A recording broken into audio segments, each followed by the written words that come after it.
Alright guys, welcome to another episode, Junk Removal Made Simple, brought to you by the Junk Removal Authority. My name is Lee Godbold. Happy to bring this episode to you today. Today we're talking about the worst mistakes that we've ever made with starting our junk removal business.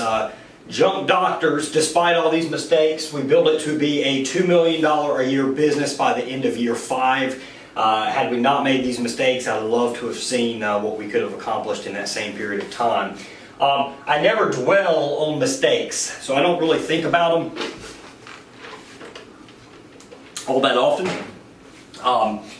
But you do want to keep them in mind so you don't repeat the same problem.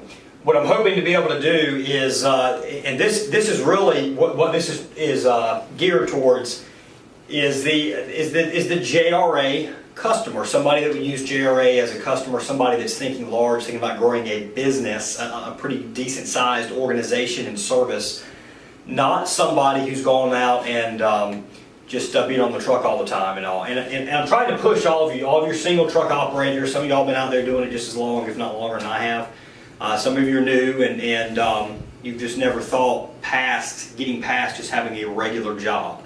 So part of what I'm trying to do is I'm trying to push everybody to think larger, demand more out of yourself, have higher expectations for yourself for the level of wealth you can create, the level of happiness you can have, and the level of freedom you can have in your life.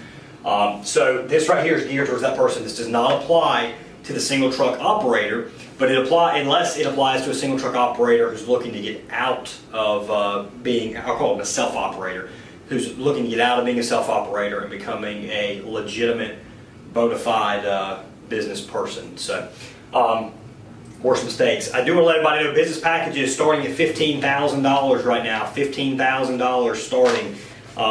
You can continue, and also these packages are geared for most people can continue working a full-time job with our business packages up until the point they can replace their current salary, or maybe they continue doing their full-time job depending on how it is, and they look at the business as more of an investment that runs a lot without them.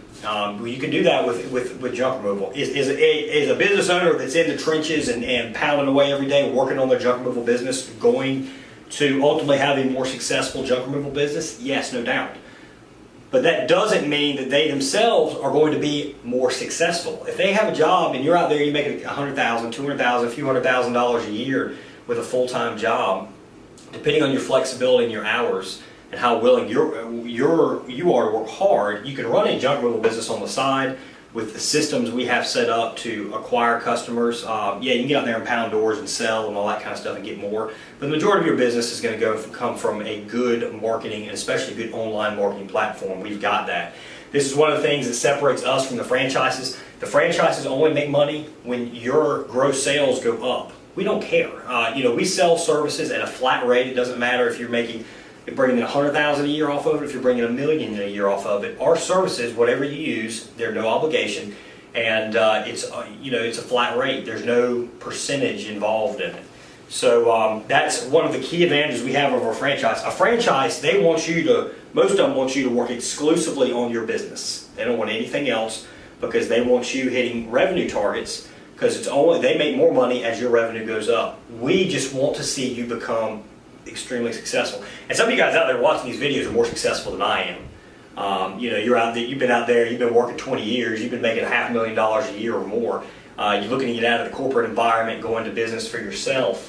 We're here to show you how to do this and make this successful, open up freedom, and allow you to, over time, get to the same salary you're making in your corporate job. But maybe you keep making your corporate job, you're making $500,000 a year, it's going to take you at least 5 years, 5-6 years, if not, maybe probably even longer than that, 5, 6, 7 years before you yourself would be profiting and bringing home $500,000. So in 5 years you can do it. So let's get on the episode. Worst mistakes. Number 1, not being tough and ruthless enough.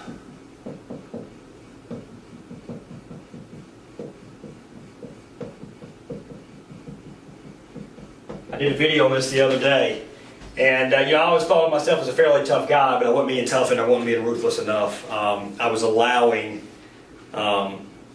I was allowing a little bit of mediocrity. If there's certain things that we considered important but not vital, there used to be stuff. Now we consider 90% of what we do as being vital. It's all part of the formula.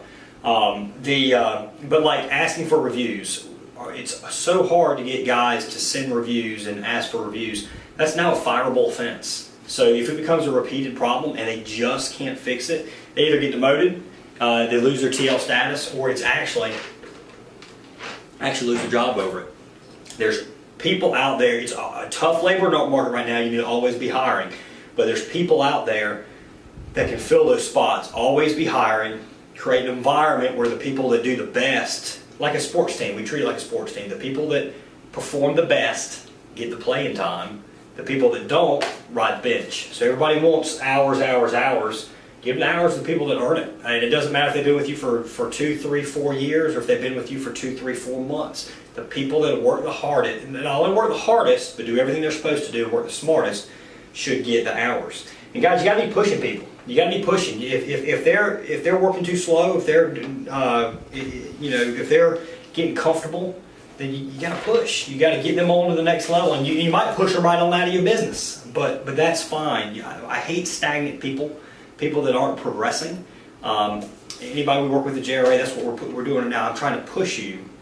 And again, this is aimed at just certain people. Some of y'all out there busting your ass all the time. Like I said, some of you make more money than I am. But if you've been out there working 15, 20 years. But I'm trying to push everybody to become more successful. And then I for the longest time, I didn't really do that inside my business. And that's something we're really starting to work on, is pushing people a lot more. Loaning team members money, you just got to say no. That's tough, but you got to say no.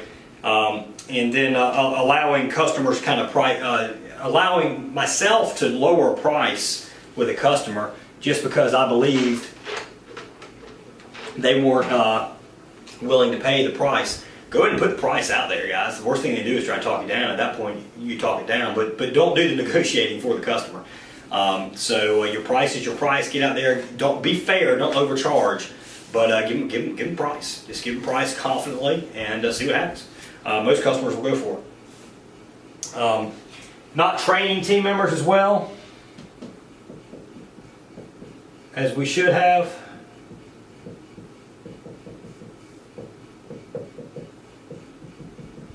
Listen, we trained them, but when you're getting going, it's hard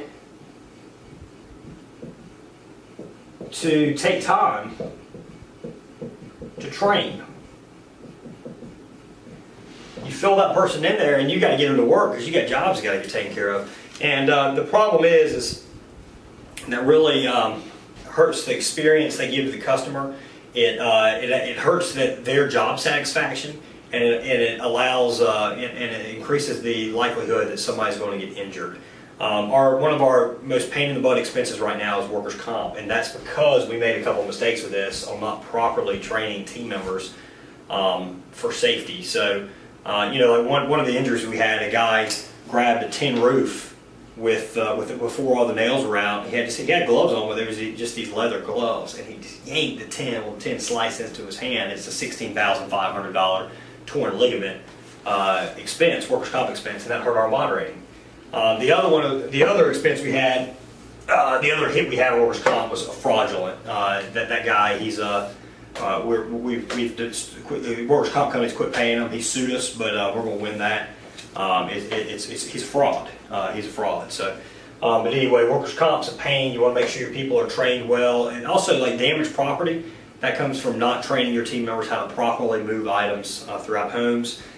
Teach them how to make the proper courtesy call. That's the first contact that the customer's going to have with the truck team, is that courtesy call. And teach them proper customer interaction, how to actually interact with a customer. Now, not rewarding exceptional team members enough.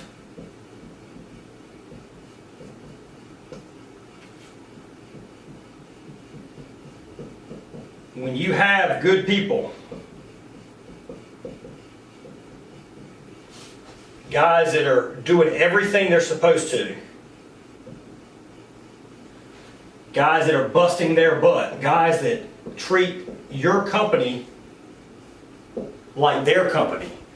They're getting review requests out. They're doing all the checklists they should. They're training people up. If you're short staffed, they come on in and they work the shift.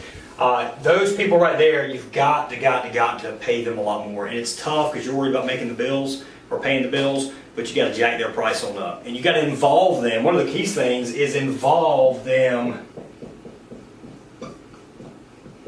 in decisions. Talk over how the company's doing. Financials.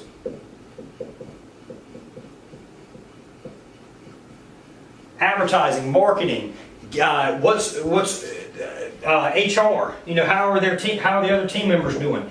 Get them involved in this in here. These are people that are driven. They aren't just doing a job because it's a job. If they're going about this, they're looking long term, but two, it's not just that. They take pride in their work and they want to feel like they make a difference. Make them make a difference. Involve them in these kind of decisions. Now, one guy needs to ultimately make the decision in the business. But you ought to take input from as many people as possible when they're good. Not just everybody. A lot of team members have ideas, a lot of them crap. But the ones that are really good, your exceptional people, involve them in decisions. Promote them when you can. You know, and keep them, like I said, keep them involved and pay them a lot more, guys. They're making you more money than your other team members. If you have team members making $13 an hour and you have somebody that's exceptional, they should be making 15 or more, 17. Like we've got one guy been with us for 6 months. He's now just become our GM of our Charlotte and Greensboro locations. He is making significantly more than people who have been working several years. He's making quite a bit more. He's still hourly right now, but he'll be going to salary soon. So. This is what, we've made some mistakes in the past. We've never been unfair to people. We just assumed, though, that they had a job to do, they were going to do it. But if you aren't involving them in all these decisions, then they don't feel like they're as an important part as they really are. So that's definitely been a major mistake that we have made. Now this next one is probably going to prevent me from ever being on the Dave Ramsey Show. And I like me some Dave. Dave is... I probably agree with 80% of what Dave Ramsey says. Consumer debt is bad. Debt that, for the most part, consumer debt is bad. If you can't afford that TV, don't put it on a credit card. Pay 15, 16% interest or whatever. But one of our mistakes was not using debt soon enough.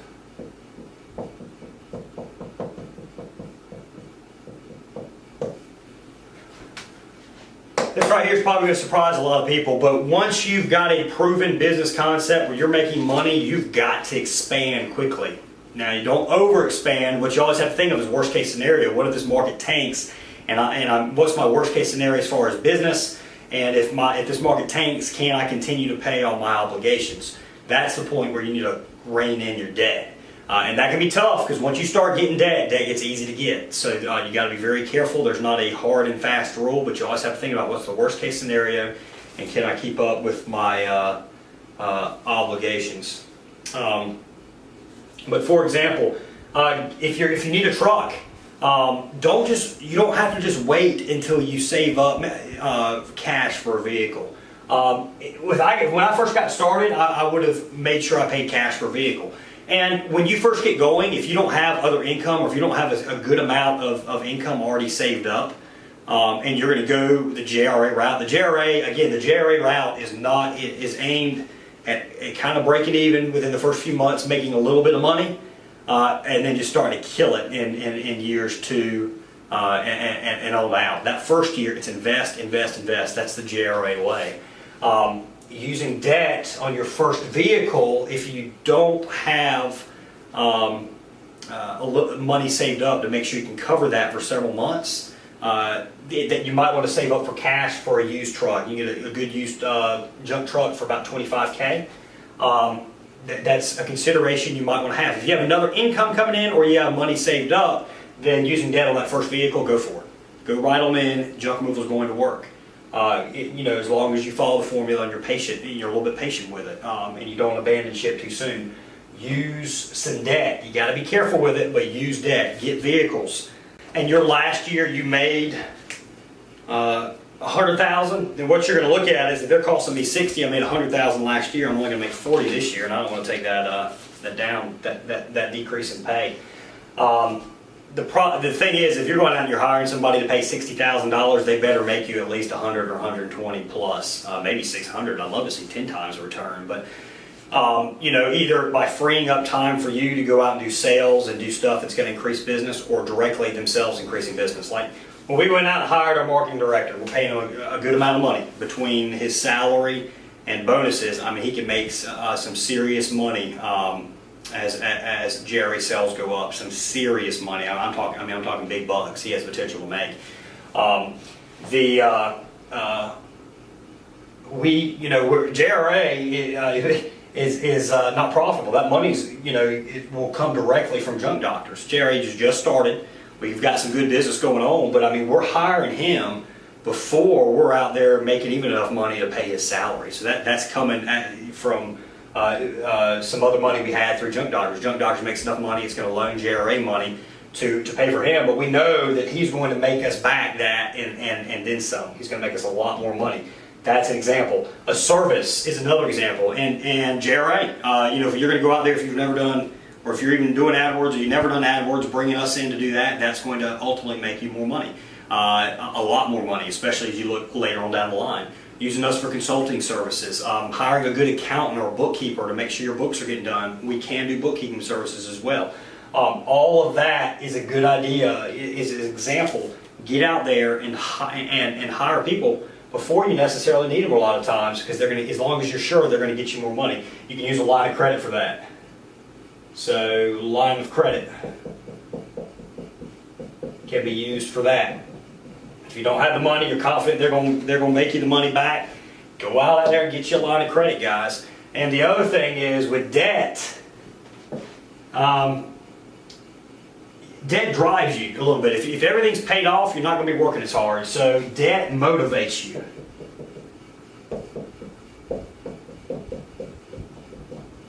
Oh, Dave. I mean, this would be against Dave Ramsey right here. Oh, Dave, I can hear him right now trying to negate that point. But that is 100% correct. Debt makes you feel a little desperate. Debt motivates you. So that's one of the biggest mistakes we made, is I used to be all about being debt-free. It held my business back tremendously.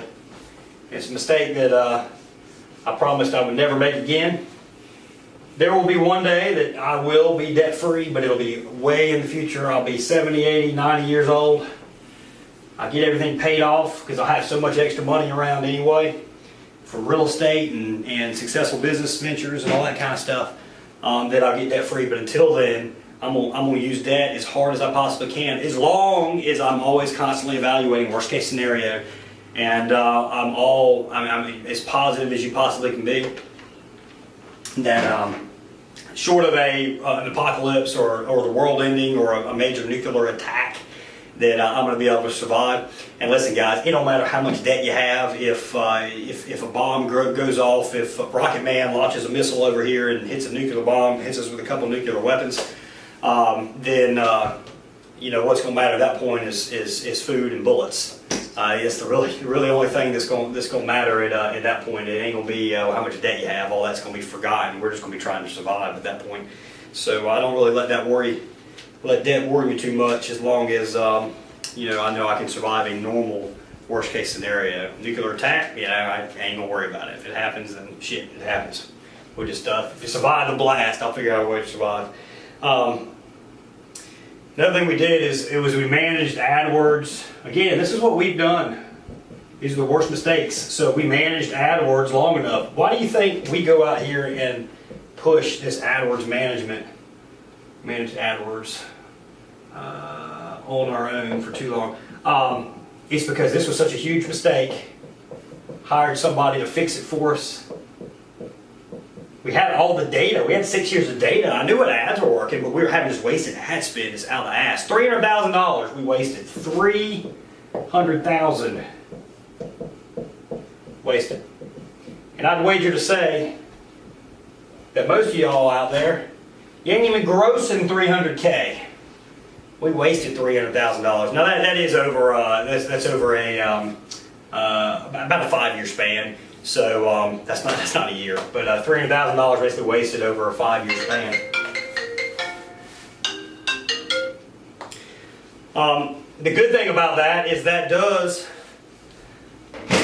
tell you, if we could waste $300,000, that means we were making a lot more than that off of AdWords. So that's just an example of how good Google can be. It used to be you could get on AdWords and just be on AdWords and make a tremendous amount of money. It is a multiple step, multiple angle approach now. It takes a lot of time to manage. It takes a little bit of patience to get going, but it is vital. AdWords, Google is vital to your long-term success. Don't think you can manage it on your own for too long. It seems simple. You got Google, they call you up. But I'll tell you a secret. When we started implementing some of these campaign changes that started saving us tremendous amounts of money without costing us any business whatsoever, within about 3 days, Google was calling us and they were saying, what's going on? Your clicks are down. Your clicks are down. You've got to reverse everything you've been doing. You got to go back to what you were doing. We set off a light at Google headquarters. They had the red light on for some little operation in North Carolina, going around hauling people's trash. They want to know what the hell is going on.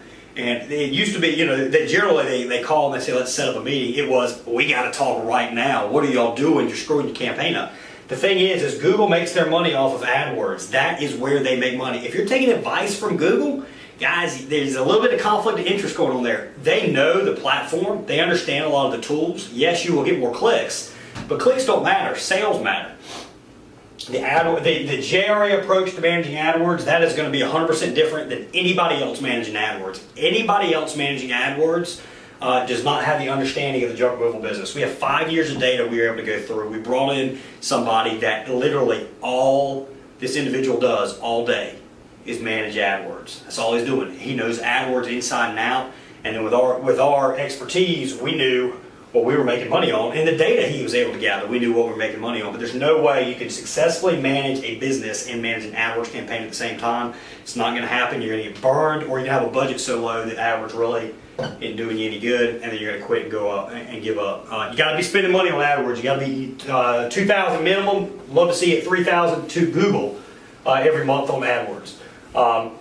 You can't self-manage it. You're going to buy one of our largest mistakes, worst mistakes we've ever made.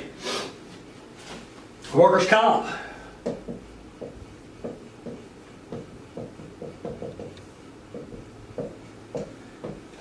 Workers' comp's a big one. Twice we've had audits, 2 audits. Owed $50K one time.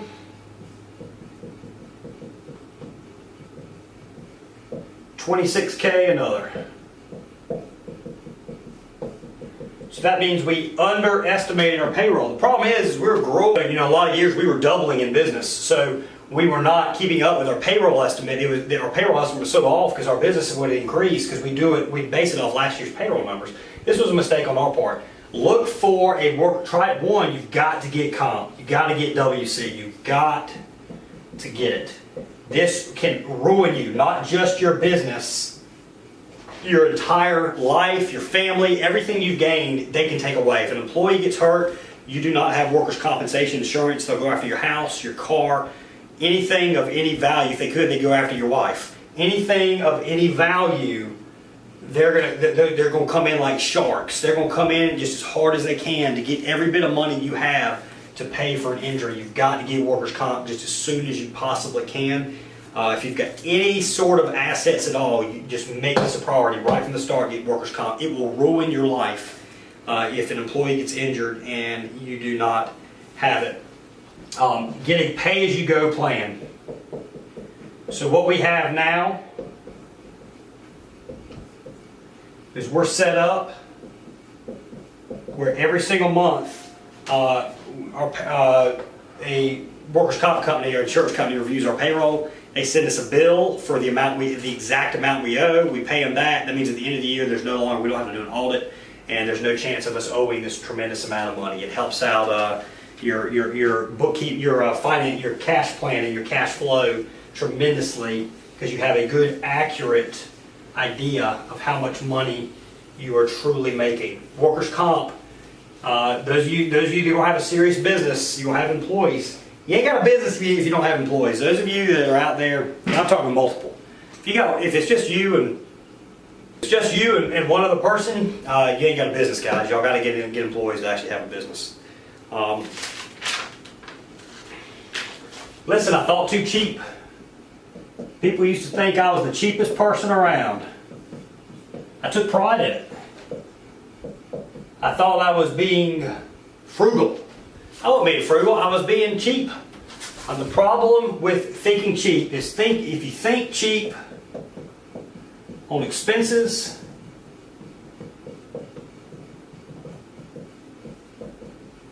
you will think cheap on income.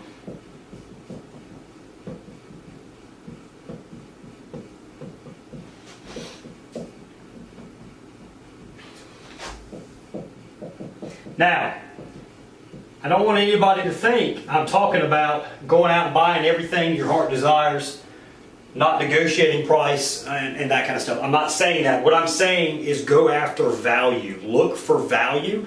When you find value, value's going to have a great price tag on it. Don't simply settle for something that doesn't have as much value just because it's cheaper. If you think cheap on your expense end, you're going to think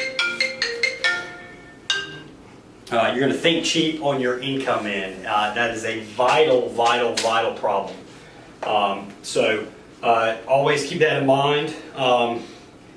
That is a good example. And hey, some of this cheap stuff I was cheap on. I drove an old junker, or drove old junkers. I had a '93 Honda Accord. Thing was wore out, 250,000 miles, slap wore out. I was like the 12th owner, and it had been beat the hell up.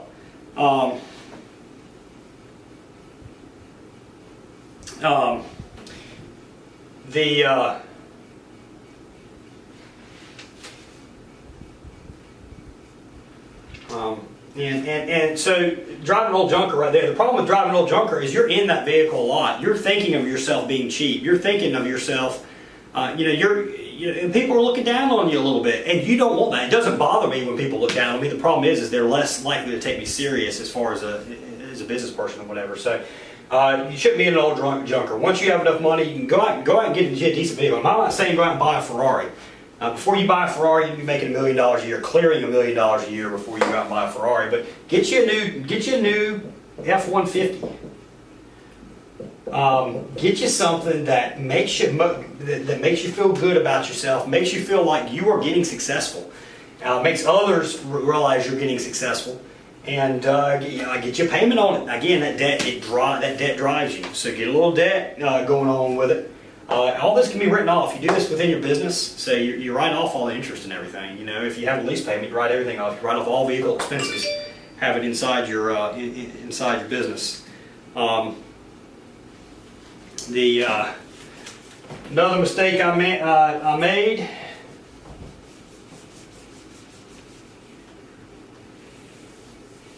was micromanaging.